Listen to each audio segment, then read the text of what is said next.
Kelsey, welcome to the show. Great to see you again. It is a long time. It's been a while. I'm so excited to have you on as we start this kind of 3-part series of looking into the future of 2023. And I think it couldn't come at a better time because change is in the air. And usually when there's change comes, there's lots of things to kind of be mindful of, but there's also usually some opportunities. So for anybody that's new listening, can you just take a minute and introduce yourself properly? I'm sure I always record this intro after we do this part of it, but I really want to make sure everybody understand exactly who you are, because I think in my mind you're a big deal. I'm a fan. Oh, that means a lot. Thank you. Yeah. Oh, well, that's probably just because I've been doing this for so long. For many people, they said I'm the first one who kind of opened their eyes to all the benefits and all the amazing things about real estate. And then I go run into these people at conferences and they have so far surpassed me. So I'm glad I could open the door and let so many winners through. But yeah, I started in probably 2003. Just after a crisis in our family where Rich had just been diagnosed with melanoma, deadly skin cancer. The doctor thought it had spread to his liver. Back then, they didn't have the treatments they have today. And basically, they looked at him and said, you probably have 6 months to live at best. We had just bought a big house. We had 2 little kids. He was at the top of his game, like kind of the Tony Robbins of the future. Simon & Schuster had just signed a new book deal for extreme success, and really we were living the dream. And it just bam ended in a second where all the money, the 10% we'd set aside for investment, the 10% for savings and emergency, all the things we were doing right, you blow through that pretty quickly when you have a medical situation. So good news is Rich is healthy today. The doctor was wrong. Never believe a doctor that says you have 6 months to live. You could overcome it. At least that's what I choose to believe. But at the time I didn't know. So I used what I had. I had a broadcasting degree. I'd worked in the newsrooms in San Francisco for many years. I was a stay-at-home mom when all this happened, but I did have this little weekend radio show. This is pre-podcast. So I thought, I got to find out what to do and how to make money, and ideally make it from home, which is kind of more common today, but not back then, 20 years ago. Yeah. But how do I continue to be a stay-at-home mom if the doctor's right and make this thing I've heard about called passive income? Didn't know anyone who had it, didn't know how to create it. But I thought I'm going to use this radio show on the weekend to find out how other people have done it. And I know I was on a mission. I just started to interview millionaire after millionaire who had created a life of passive income. And my mind was blown. My audience mind was blown, because at that time these were secrets of the wealthy. Yeah. Nobody knew how to do it. So that and definitely not on a radio show where they're really talking. There's an active audience, not a book written, way back, who back when, right? That was real. And it's even more real today with podcasts and all the things that we do today. So yeah, continue. It's still, there's so many people who don't understand this concept of you can have your money make money for you. And even if you don't have money, it's possible to create passive income. There's so many ways through real estate. So that just grew. My audience grew. It turns out I wasn't the only one desperate for this information. That show still exists today, 20 years later. Of course, it's podcast now, called The Real Wealth Show. And I'm still doing it. There's still topics to talk about. It's just sort of like a never-ending learning curve here in real estate. There's always so much to learn. Then at the time, and this was by 2004, because my show took off, I started to be asked to speak at these different real estate events. And I would go to the events, and this was back when it was real sleazy, real cheesy. The guys would get in front of the room in their suits and maybe never done a deal ever in their life, but they're still having people run back to pay $10,000 for their boot camp, that outdated information. And, it was just those days. And, I remember sitting in the audience after I had kind of done the keynote, sat down, the guy next to me, he's like, hey, I'm a foreclosure expert. And he goes, this guy, they don't know what they're talking about. This is wrong and not even legal in California. So when he kind of raised his hand to say something, he was escorted out. And that's when I realized I need to create a group, an investor group where the truth, nothing's for sale, but you just learn, come together, learn from the experts. And that's when, again, Real Wealth was created. Today, we have 66,000 members. We're still educating. That education is free. Now we've got teams nationwide to help people build their real estate portfolio because we're real estate brokers. So we could do a broker to broker relationship. We've got property managers nationwide. I started syndicating in 2010. So I've come a long way, but that's kind of how it started. Isn't that crazy though? Because it's funny. I mean, you are a thought leader in this space now, and I think that you've done it the right way, which is through education, through like real education. And I love the fact that you pointed out, I didn't start on I wasn't there. I just interviewed the people that were, and so many times I feel like most of us will lean over things that there's real people out there doing it and doing it now and doing it well. And they give out these nuggets all the time. And most people don't pay attention to that nugget because it's usually one or two ideas that can really move your needle. Right. Mm-hmm. Yeah. Yeah. It's funny. I'm actually doing a video right now. I'm in the process of creating it. I was asked by Bigger Pockets because I'm a host now of On the Market, and they wanted me to do a video on if I lost everything or I was starting over today with the same resources I had when I started, could I do it? And, yes, of course, because when I started, I had nothing. And it's not like real estate was cheap back then either. It's just that there's inflation. It was expensive then. It's expensive today, but I did it. I got started with no money, and, people can. It's 90% mindset, education, belief. Even my husband would say 99% mindset, 1% how to. There's a million ways to get there, but it's got to start in your mind. So, and I'm a proponent of that. Everybody that listens to this podcast know that's how I close out every segment. Is if you believe it, you can achieve it, right? Yeah. And if it's not there, that little piece. But as you get down into the education space and learning, and you start picking up, you've picked up by doing so many interviews, so many. I think you're probably a super highway of information because so much of it comes to you, right? Really, honestly, I only see my influence of what I have comes into me, and I learn things, but I feel like you're at a bigger scale. You get all these nuggets, and for you to go take all that information and then disseminate it into your podcast and into your passion and all the groups that you inspire, that's where the rubber meets the road. I think that's really the gift of what you bring, Kathy, is that you do it in such a way that people can really grasp it and understand it. Thank you so much. That's a very unique some people go way above everybody's head. Yeah. Right? Yeah. Yeah, I do think, thank you. And I think that is, for some reason, my ability. It could be because my years in broadcasting, don't laugh, but we were literally trained to speak to a seventh grade audience, to just dumb down news. I remember I got Hillary Clinton's healthcare bill. I had 20 minutes to disseminate the information and act as if I was telling a seventh grader what it was. So it was just years of training of that.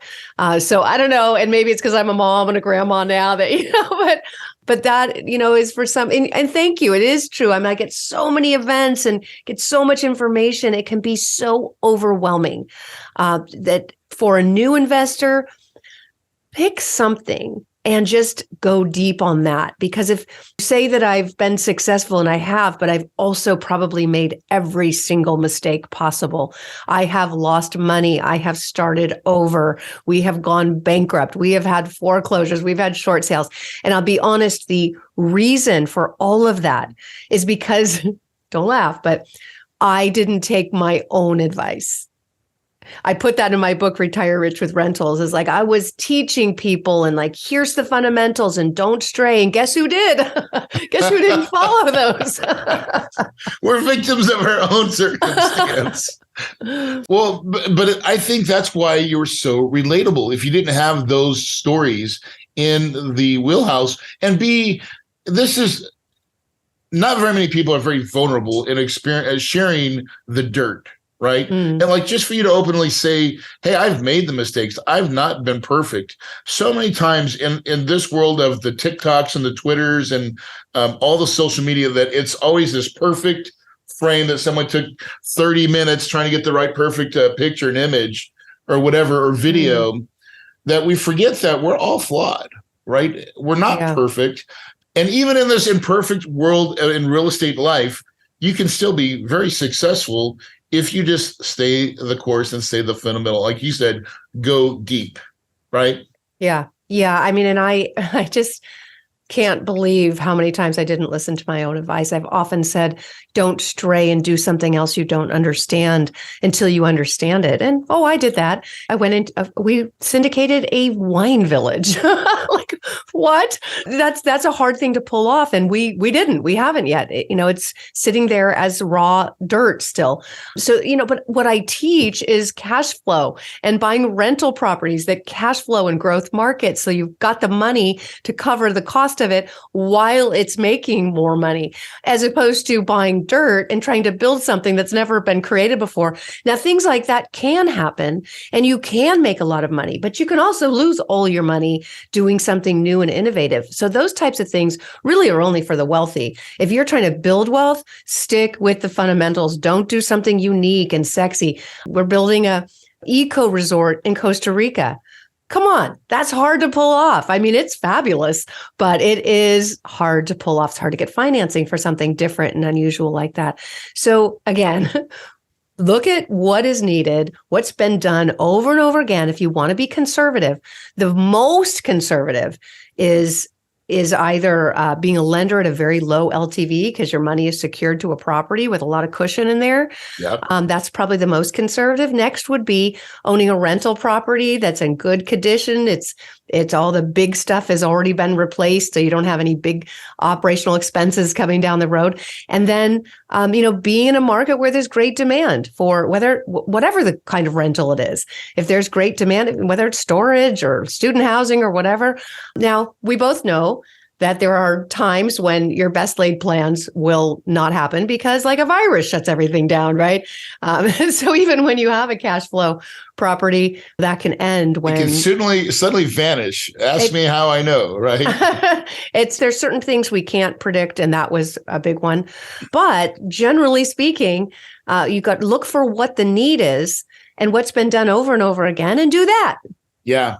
And that really is the beauty of real estate. And I didn't start in the multifamily space. I started in the single family space. Why? It was a lot easier to get into, right? It was, that was my, and I got in there as just a wholesaler. The first deal I did was like, I bought it. I didn't even buy it. I just assigned it to someone else and made some money.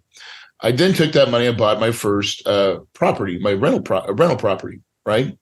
And I started just kind of slowly doing that till I got to a bigger place where I was like, wow. And then I learned to scale. I scaled because I had access to other people's money for capital. But it really is a transition. So as we think about and look into 2023, Kathy, what do you think is going to happen? What do you think you should stay? What do you think we should stick with? What's your crystal ball telling you? I used to say I didn't have one, but then Rich bought me one. So now I guess I have one. I'm not sure I know how to use it. But I will say, I think 2023 is like Tuesday. That's the best way I could describe it. So 2020 was like Saturday, right? It was like, oh my gosh, like started out pretty scary, but then real estate just took off. So, Saturday, good party. Sunday was 2021, where it's like the party's still going, like raging. And then there's Monday, and that was 2022. It's like, just don't feel well on Monday after a really great weekend. So that's what it was like. A sobering was 2022. Yeah. And 2023 to me is like Tuesday. It's like, okay, woo, everything is settling. It's back to normal, back to work we go, kind of with a new mindset, shall I say, because again, it was almost like a manic couple of years that we had. That's a great analogy, by the way. That's the first time I've heard that. That is freaking awesome. I love that. Have a bender on the weekend. That's the last couple of years, right? And then you're coming through reality like, Monday sucks, right? Everybody hates the Monday. Everybody hates Monday. Yeah. But Tuesday's like back to work. It's like, okay, back to fundamentals. And like we're gonna get through the work week. Yeah, you just get back to work. That's the bottom line. Like the crazy's over. It was great. It was also not great. So, but now it's just back to business. So I think I want to say it's going to be some of the best opportunity out there. I don't know if that's necessarily true. I just think it's almost like the clock is getting turned back to 2019 and things are going to just be normal again. Yeah. So we'll probably be in the 5 to 6% interest rates. That's normal. You don't want to be in the 4s or 3s because that generally means you got something bad going on, like another virus. Nobody wants that. Nobody wants a recession. So, 5-6% interest rates, that'll be nice. That'll be just normal. That was actually normal, right? So it's funny because everybody forgets. I remember like I bought properties like 4 to 5 years ago, and they're all like 5.25, 5.75, 5.50. And that was very normal. We're like, oh, that's the rate. That's where everything was trading at. And then when the rates went really down to that 3%, you're like, oh my gosh. Like, and that's when values started skyrocketing. And that's when we had all this. Yeah. And then rents went out the wazoo. Yeah. And if you sold at the right time, which I had a couple properties that the timing just worked. And luckily, like, there's an eject button on every deal, I think, every property deal that you have where it makes a lot of sense just to like cash out. And I'm thankful I did because gosh, if I didn't, because right behind cash out button was, oh shit, right? Like here comes this other thing that's dark and crazy. And so I feel like that has been the cycle. And I guess real estate's always that way. It is a cycle. Yeah, I mean, and real estate has never, I don't know if we've ever had anything in my lifetime like the last couple of years, except I guess you could kind of say there was mania and frenzy in 2004 and 2005. It was different, but similar. Yeah. So this was a time where people didn't have to take their kids to school and they didn't have to go to the office. And all of a sudden it was kind of like people were kind of like retired for 2 years or a year, or however long that lasted. Some people got to see their kids again. They got to see their kids. They got to kind of reset. And we started doing short-term rentals in 2020 because we're like, hey, let's try it. And it was booked constantly. And so we had to keep raising the price because guess what? People could go on their vacation with their kids because their kids could do school anywhere and people could do work anywhere. Well, that's not the case today. So, again, if you bought a short-term rental, you're probably in a world of hurt because you're thinking that 2020 and 2021 were normal. They weren't. Like our Airbnbs are down by, 50% because people are back to work. They're not traveling Monday through Thursday, generally speaking. Yeah. It's like seasonal again, right? People, kids are in school from January, summers will be crazy. That'll be a good time to have a short-term rental, but hotels are open again. So again, if you just forget about the last 2 years, go back to 2019. That's where we're at. We're back to normal. It's back Tuesday. To normal. It's Tuesday. Just underwrite things well. Don't expect any kind of great increases in rent. It's just going to be very stable. Maybe even, right now we're seeing declines. So just make sure that with all your underwriting, you've got the what ifs in there. What if rents don't go up? What if they went down 5%? It's just back to conservative. There was great money that was to be made. This is almost like fundamentals, right? It's fundamentals. And it's funny because I am back to single family. I do love the big projects. Right now, I'm personally more comfortable in the single family world because there's a big problem right now. There's a huge problem. And the problem is that it's twice as expensive to buy something as it was a year ago. Yeah. So you have an enormous amount of people forming families, forming households that need a place to live. And they're forced to rent right now. And many of them would like a home because, again, they're starting families. Would rather live in a home than a rental, right? An apartment or something like that. Yeah. And I have nothing against apartments. It's just right now in this little pocket of time, we started another single family rental fund because there's no competition. We're getting stupid prices right now. And the fund, I was able to raise cash. So we're just paying cash. Then we can refi later. So it's a little pocket of opportunity. Now in 2023, I think there will be more opportunity in commercial, but I don't think that has really hit bottom. We agree. I think it's Yeah. 6 months out, maybe third quarter, right? Like Yeah. the reality of sellers need to understand the market's changed, and Yes. the brokers have to understand it as well with the new interest rates and the buyers. Yes. You still have a bunch of stupid money out there just thinking, I don't know. There's a lot of institutional money, but there's also a lot of people in multifamily training programs that aren't experienced enough to understand that don't compare numbers to last year. Don't think no, that's not right? normal. That is not normal. That was a anomaly. I mean, we had one property that in 3 years, literally, this never happens, by the way, where we bought it for like $8 million and we sold it for $19 million. Now, we did some things right, I agree, but not anything to make that much delta of profit. Yeah. Mm-hmm. That is abnormal. And so we saw that. We're like, hit the eject button, sell, get out. Like, we've hit we over exceeded our pro forma by double. Like, just take that money and go do something different. Let's start lending. But here's the deal. Somebody bought that from you.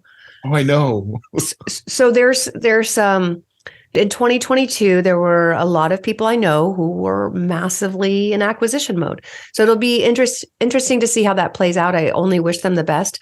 When I underwrote it, it just didn't make sense to me. But in 2020, there were some things It's interesting because like last year, I was buying more student deals last year because I felt like that was where pain was. Like I bought mainly where I thought pain was there because it was still coming out of COVID. So there was more, in my opinion, opportunity. Yeah. And so we didn't really buy very many regular just multifamily projects. Now we bought one and we've done well on it, but it is very interesting. I always love to invest where I see the pain, right? Right. Or at least when there's, I call it opportunity pain, the same thing, right? But if there's people were really, when COVID happened, it shut down college campuses, which shut down student housing significantly. And so I'm like, well, there's got to be some opportunities. There's somebody that's selling. And so we picked, and the biggest thing is cash, right? Kathy, when you can create your fund that gives you that mountain of cash, then you can take that money. You can be slow and prudent with it. You're like, let's just find the opportunities and let's go do that. Like in your single family game, that's exactly what you're doing. You're like, hey, we're able to raise some money. Now let's just make sure we're buying the right product, doing the fundamentals of what we know to do and where we see opportunity. That goes back to the real wealth is in understanding the fundamentals of what's going on and trying not to overthink it and over exaggerate or over promise. And I see that probably you'd agree with me that so many people that I know that I went through courses, they did it with this unrealistic understanding of what things are and how things operate that I know their underwriting has to be flawed. Yeah. I mean, I had a lot of projects. It's going to come back and bite, right? And listen, I'm not immune to it. I have 3 bridge loans that I've gotten out of 2. I got one more left. Okay. Yeah. No, it's luckily we raised rents a lot. So there's still value there, but gosh dang it. If I hadn't, I would be in a world of, screw Corey. Like Corey and I've got some of those. I mean, we are in ground up construction. So, you're talking about an industry that got shut down when anyone came to work with tested positive. Your site would get shut down for 2 weeks, opens up again, someone else tests positive. Then you can't even get the materials you need to build the homes. And if you were able to get them, you're paying 10 times, maybe 100 times what you were paying for them, if you could even get them. And the same with the trades. They had their choice of who they would work for, and they would jack up the prices. Finally, when we were able to get these properties finished, interest rates were up double. So it's been hard. It's been hard. This is where you got to get creative, figure out how to get through it. So and I think that's another piece that I would love just to touch on is that here's the difference between, I think, people that trying to understand when things don't go right, this is where leaders are made and honed and sharpened, because this is the part where it's not fun. Like I've not had fun this last year. This last year has been more like hell. It's probably why my eyes are so damn red right now. Because it's Monday. It was Monday. Right. And But so many times, this is where you have to you got to get resourceful. You got to ask a lot of questions. You got to figure out what is the trajectory. What do we need to do? And I think that's part of what you're saying for your development is, okay, where are we at? What are we going to have to do? How are we going to have to pivot to make this work? And I think that's the real, for a lot of people, that's what they're looking at right now is how do I do it? And I will say that, in my opinion, the biggest thing is to do what's right and find solutions and really get solid feedback from, ask for help. It's okay. I've learned that the more I ask for help and say, what would you do? Or people that I trust, asking them for advice has been probably my biggest gift this year. Absolutely a lot of reception from that. Yeah, if you're a syndicator, first and foremost, be honest with your investors. Let them know in all the updates and regular updates and more frequent updates what is truly going on and the challenges you're facing. It's an investment. Investments don't always go as planned. It's never 100% unless, again, you're a lender. That's probably the safest place to be at times like this. Then it is kind of. Sometimes I need to think, I'm going to sell all my properties and just lend money. That's sometimes. Exactly. I'm almost there. I'm like, if I sell this stuff and make 30, 40 million bucks, I think I'm just going to be a lender. Just be a lender with a low LTV. You're going to be fine. Yeah, it's true. They have the power. But yeah, number one, be honest. Number two, ask for help. Get into a mastermind. Get around people that are doing the same thing you are, and get creative. Definitely. And this is a time when banks will talk to you. Banks don't want to repossess all these properties. So I remember last recession. Well, not the last one, but in 2010, I went to a lender and said, "Look, I can't make this multifamily work. Here's the key." I'm not kidding. Like, here's the key. Here you go. Take it back. And they're like, "Oh, no. Listen, we'll just reduce the loan by $1 million." They didn't want it back. So this is the time you have conversations. And we have a luxury development in Park City. It's a hard time to have a luxury development in Park City. But I know that in the long term, it's going, there's very few new homes there. And it's hard. Right. It took 10 years to even get the permits to build. So I know that if we can just get through this, it'll be okay. So we've negotiated with the bank. They've been great. They don't want it back. They're just like, okay, we'll extend it. Just having those conversations with everybody, all vendors, all lenders, everybody, and say, "Oh, listen, here's my path. Here's what I need. Can you help?" And a lot of times that's because you're right. They do not want to break. Everybody's like there's a big mass of stuff coming, and lenders know this. They know all these, all the bridge notes are coming down the pipe, and they're trying to figure out, how do we keep this as good debt? They want it as good debt. And the good news is a lot of the lending was not as crazy as it was in 2008, 2009, when it was like no credit, no problem, and no money, no problem. Mm-hmm. Now, at least lenders have equity. They had some money in the game. And so they've not made as bad as decisions, but still, when rates double, we have problems. For Houston, we have problems. So communication, I love that. I love that part of what you just said and really it's all those things you just said, right? Those all do it all to get through it. Now, as we're back to Tuesday, as we move forward into, hopefully Wednesday's like hump day, right? Yeah. When do we get to hump day? It's really interesting. That could be 2024 because, 2023 is, at least the Fed is saying that they're going to continue raising rates. I can't imagine. But when they say something, you got to listen. So there's a chance they're going to continue raising rates throughout 2023. If they do, that could be really bad. I mean, it could. It may start really breaking things. Right now, we've slowed down, and I agree, right? So it's like, what happens because they're very good at going too far one way or the other. They're very good at doing things not very good. It's amazing. It's amazing that a year ago, the Fed was saying, we're not worried about inflation. And the rest of us are going, have you seen home prices? Have you seen what's going on? Like, how come I'm sitting here in my little office in California and I don't have all the economists surrounding me? How come I know this? So, they were stimulating the market until this year when it was obviously overstimulated. It's literally like at that party on Saturday or Friday. Like I want to take us to Friday. It was Friday when it started. And it was like mom and dad were saying, have some more alcohol, kids. Yes. This is going to turn out great. Can't wait till Monday. Give me more Tito's and Red Bull. Trust me. It's like mom and dad, the Fed going, what? We're just going to give you a little bit more. And it's going to be fine. And on Monday, they're like, oh, bad. We shouldn't have done it. You shouldn't have stayed up all night. Hold on. We're raising the rates, damn it. Yeah. Darn it. You're drinking too much, kids. So, so I don't know what they're going to do. They seem a little reckless right now. They have done major, just, too much correction of COVID, too much stimulus, and then too much pulling that back too fast. They're probably going to hit the brake too hard. They're on the e-brake right now. They're like really slamming the thing. We're definitely not drifting anymore. We're heading for a wreck, in my opinion. And they'll probably wreck it it'll break. And then all of a sudden when does that happen? I personally don't know, but my thought is somewhere in the middle of the year, somewhere in the middle of 2023 Tuesday, something's going to break, or at least they'll get to the point where like, oh, well, I guess we might need to at least keep it flat for a minute. Right. Yeah, I mean, and it's really a bummer to be kind of at the whim of this group of bankers who just sort of decide how things are going to go.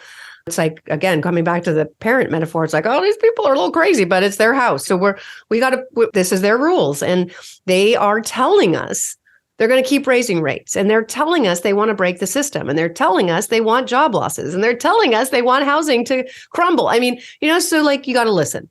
I hope they're bluffing, but they might not be.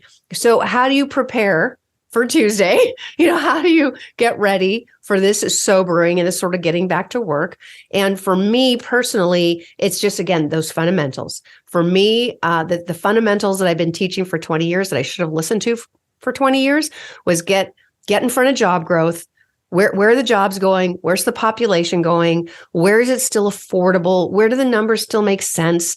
And where is their infrastructure growth? This is a big one for me, because if there's billions of dollars going into an area, there will be an impact. Just because the U.S. is going to be challenged doesn't mean that the whole U.S. will be. I mean, we were investing in the Dallas area in 2005, right before the storm. And we got thousands of investors to follow us and invest in Dallas. When the storm hit, it's like we were buckled up. We were set up for that storm. And most of our investors kept getting cash flow. They weren't necessarily seeing asset appreciation, but they were getting the cash flow because there were so many jobs in that area.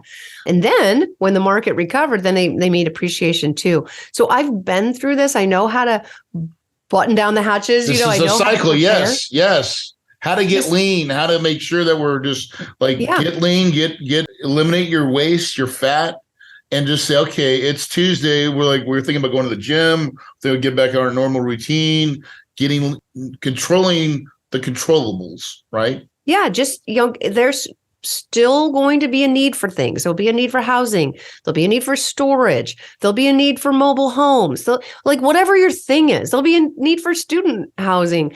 You just got to be very conservative in your underwriting. Like you said, have long-term fixed rate debt is going to be a savior in this market, I think.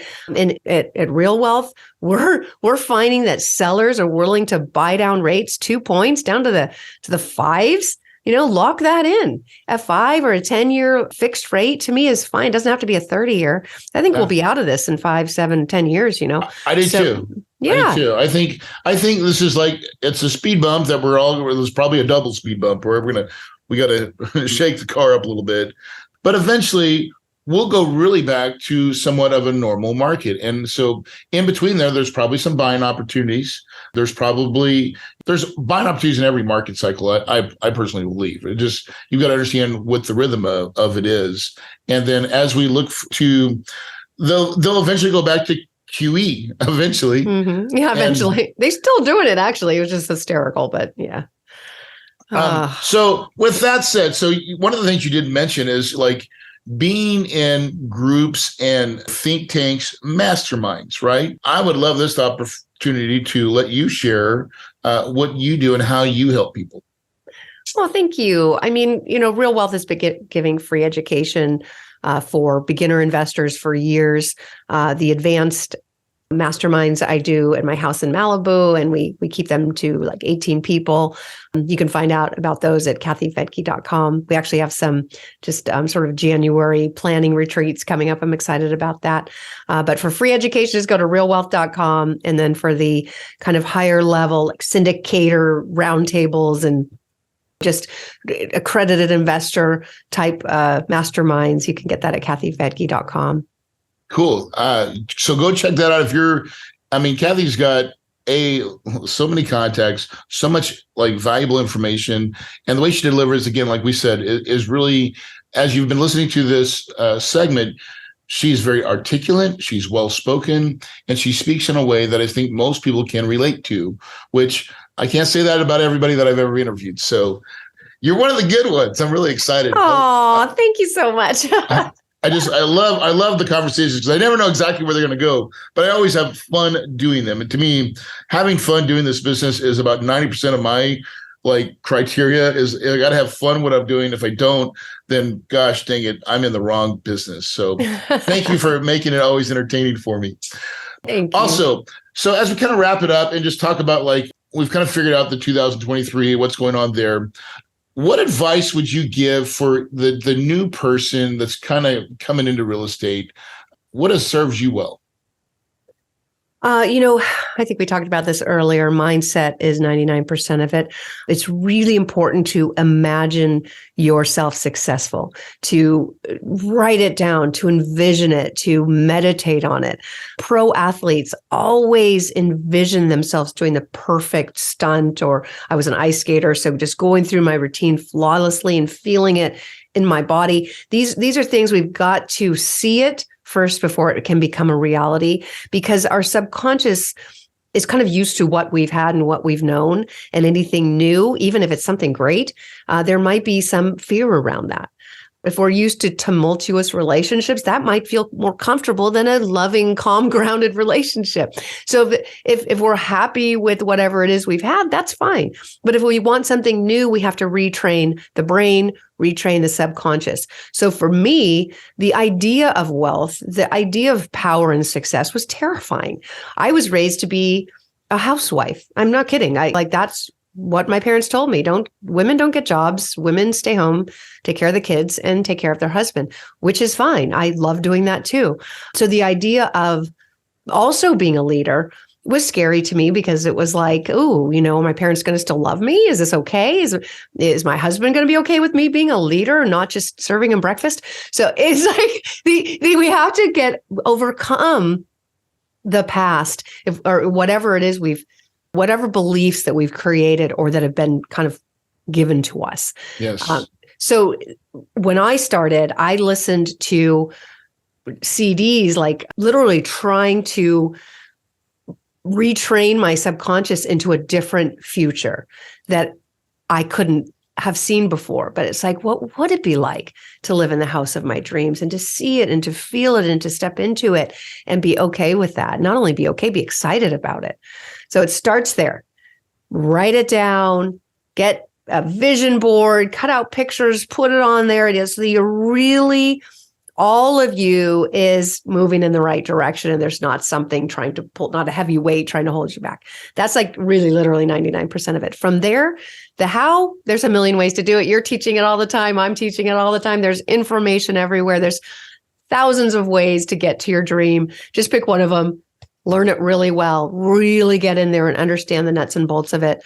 Maybe mentor with somebody. Again, get into a mentorship group if you need. There's a lot of books if you can't afford that. And just fill yourself with knowledge every day. Yes. Just get off Netflix and start learning. Love it. As you talked about books, is there any books that you'd like to share that you've kind of read lately that you think that really kind of turned the dial for you? Oh, yeah, of course. Well, my husband just came out with one called The Wise Investor. It's a great book, really good for, I think, young men seem to be really connecting with it, because he's like this rad advisor that takes people rock climbing and doing crazy things while he's giving his mentorship. So it's a fun read. My book, Retire Rich with Rentals, gives a lot of the nuts and bolts. And then from I really like Real Estate by the Numbers is the new Bigger Pockets book. That's a great one if you just want to really get your head around numbers, which is important. Wonderful. I will put all that in the show notes, guys, if you're listening right now. Kathy, I want to thank you for coming on the show and just really sharing your who you are and being very open and just very sharing and just everything you bring to this, to what you do, I think is amazing, by the way. Guys, if you're listening right now, take a minute and pause. I want you just to take this moment right now and tell yourself that you are worthy, that you are worth it. And the decisions that you're surrounding yourself today, this is part of that journey for you. You know, success doesn't happen overnight, but success can happen to you. And it starts, like Kathy said, it's that little thing, it's that little spark in your mind. Take that little spark and blow on it, make kind of control that flame and get it where it's nice, and then feed it. And then while you're feeding that flame, guys, you got to surround yourself with a fortress, because I'm telling you, the enemies, the evil that will come in and try to tear down your flame, will try to water down your parade, will try to kill it and extinguish it. It is coming with full veracity, and it will not let go. So you've got to keep your little thing, and you got to be careful who you share it with. Put yourself that fortress around it, and then tell yourself daily, give yourself daily affirmations. Kathy said it best, like, start believing it. Surround yourself with others that are the right people, that will help guide you, that will help feed you and grow you. Guys, success does not happen by accident. Every time, I believe it 1000%, it's a choice. Choose to be you, choose to be wealthy in whatever that is for you, but it becomes a choice. Feed it daily, guys. If you believe it, you can achieve it, and your paradise is possible.